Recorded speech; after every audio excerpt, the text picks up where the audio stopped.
Bonjour et bienvenue à tous sur À la Madrid Actu. Nous sommes le mercredi 11 février et nous démarrons notre revue de presse du jour. Alors, nous avons ici le journal AS qui titre Fiesta Grande, en l'occurrence pour mettre l'accent sur la demi-finale de la Coupe du Roi qui va opposer ce soir l'Athletic Bilbao à la Real Sociedad. Nous avons ici une information sur le Real Madrid, donc l'équipe masculine. Nous avons ici les joueurs qui se sont réunis autour d'un dîner, histoire de conjurer, notamment ou se préparer ou se mettre dans un contexte d'unité pour faire face à ces 2 semaines décisives, notamment en Ligue des Champions, puisque le Real Madrid va jouer ses matchs de barrage en Ligue des Champions les 17 février et 25 février contre le Benfica. Nous y reviendrons plus tard. À droite, nous avons ici une information concernant l'équipe féminine du Real Madrid qui également va jouer en Ligue des Champions contre le PFC.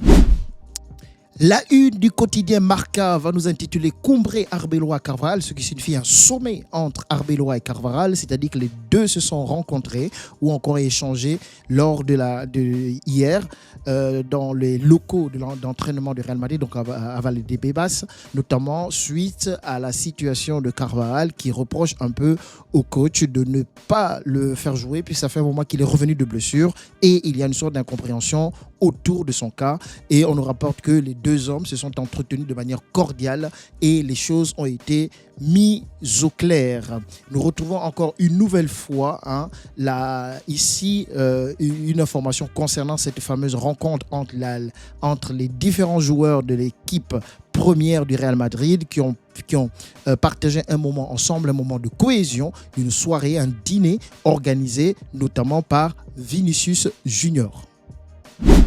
Concernant ce dîner, on peut retrouver tous les joueurs qui sont là, les blessés comme les joueurs non blessés. Notamment ici, on peut voir Militao au centre de l'image, au fond, avec Dani Carvajal, dont nous étions en train de parler précédemment, suite à sa gestion par le coach Álvaro Arbeloa. Tout ce qu'on espère, c'est que, et on a même ici aussi Benjamin, nous avons ici aussi Mendy qui est là, qui est présent sur cette image. Donc, c'est toute l'équipe qui s'est réunie autour de ce repas, histoire de créer une cohésion, histoire de créer une unité.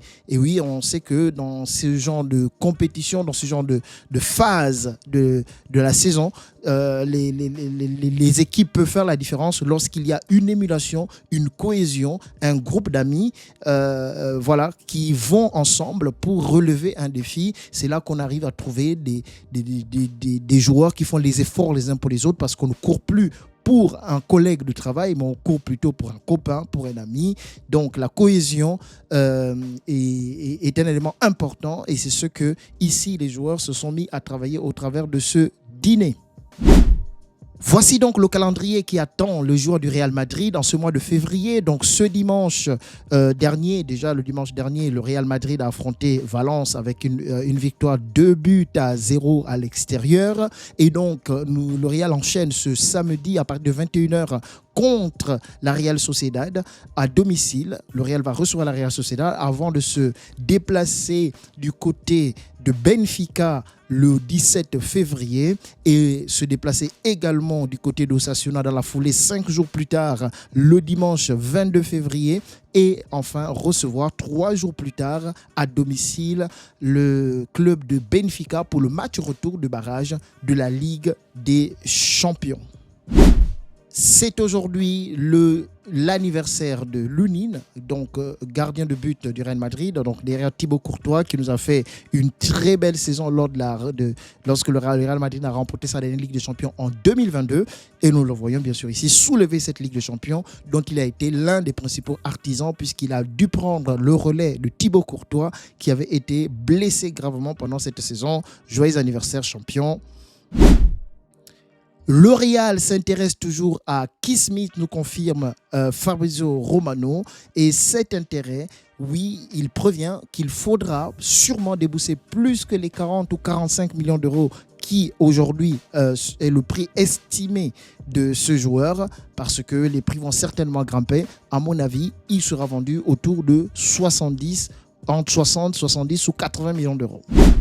Alors, on nous dit ici que le joueur David Jiménez, le latéral droit de la Castilla, qui a déjà joué 3 matchs avec le Real Madrid, et 3 matchs titulaires, 2 matchs en Coupe du Roi et 1 match en Liga, qui a été titulaire notamment le week-end dernier contre Valence. On nous dit qu'il commence à entrer dans les plans du Real Madrid pour la saison prochaine, parce que, on le verra plus tard, il se pourrait que d'ailleurs Dani Carvajal ne soit plus là, donc il faudrait un second latéral droit derrière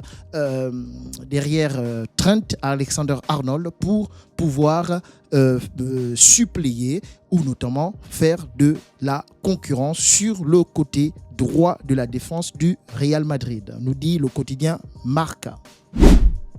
Fabrizio Romano nous parle à nouveau du mercato du Real Madrid et il nous dit que le plan du Real Madrid pour cet été, l'été 2026, consiste à reconstruire sa défense et également son milieu de terrain. Oui, tout à fait. Je pense que ce sont les secteurs de jeu qui nécessitent une refonte et une reconstruction rapide pour cet été, afin d'être compétitif la saison suivante. Ici, Mario Cortegana nous dit que le défenseur actuel de Manchester City, ancien défenseur de Crystal Palace, Marc Gueye, avait été proposé au Real Madrid en janvier, mais le club a décidé de ne pas donner suite. Il a ensuite rejoint Manchester City pour le montant initial de 20 millions de livres sterling. Alors si cette information est avérée, Sénat ne peut rien y comprendre, plus qu'on sait bien que dans le secteur défensif du Real Madrid, il y a beaucoup de besoins, et un défenseur de cette qualité, à ce montant, et ne pas se positionner, ça fait quand même un peu grincer des dents. Ramon Alvarez nous dit que l'indisponibilité de Jude Bellingham, initialement annoncée pour 1 mois, pourrait aller jusqu'à 2 mois. Donc cela reste à observer. Espérons qu'il soit de retour le plus rapidement possible.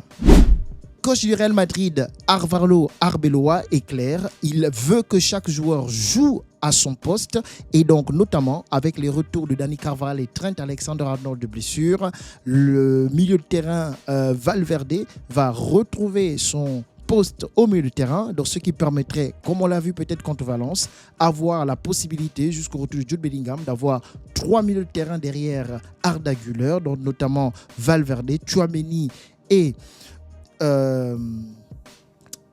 Kamavinga, qui pourrait soutenir le créateur turc, et en espérant qu'il fasse des meilleurs matchs que celui qu'il a fait contre Valence dans les prochaines compétitions. S'il a 3 joueurs derrière qui ont un gros volume de jeu, qui sont capables de faire le travail défensif à sa place et le laisser un peu libre pour la créativité, mais bien sûr, ça veut dire qu'il faudra jouer avec 2 attaquants de pointe, c'est-à-dire par exemple Mbappé et Vinicius Junior.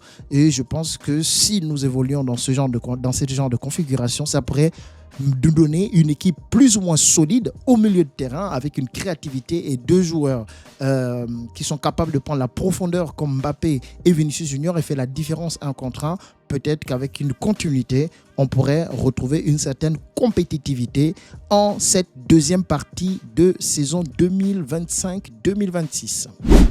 Marca nous rapporte également que le défenseur central et parfois anciennement latéral gauche, ici David Alaba, se plaint également de sa gestion de son temps de jeu, puisqu'il ne joue pas beaucoup avec l'équipe. Et entre les 2 hommes, d'une conversation, en tout cas il a fait savoir à son coach qu'il était mécontent de son utilisation. On verra bien ce qui se passe dans la suite. Mais on sait qu'à la fin de cette année, son contrat sera arrivé à son terme, et il y a de fortes chances que, comme Dani Carvajal, David Alaba ne soit pas conservé par le club à la fin de saison. Mario Cortegana nous dit que certaines sources proches du staff de Carlo Ancelotti affirment que les mauvaises performances du Real Madrid, la seule solution, c'est une refonte immédiate de l'équipe et de recruter notamment au poste de latéral droit, de milieu de terrain, du défenseur central. Donc oui, c'est une observation que tout le monde fait depuis déjà plusieurs mois.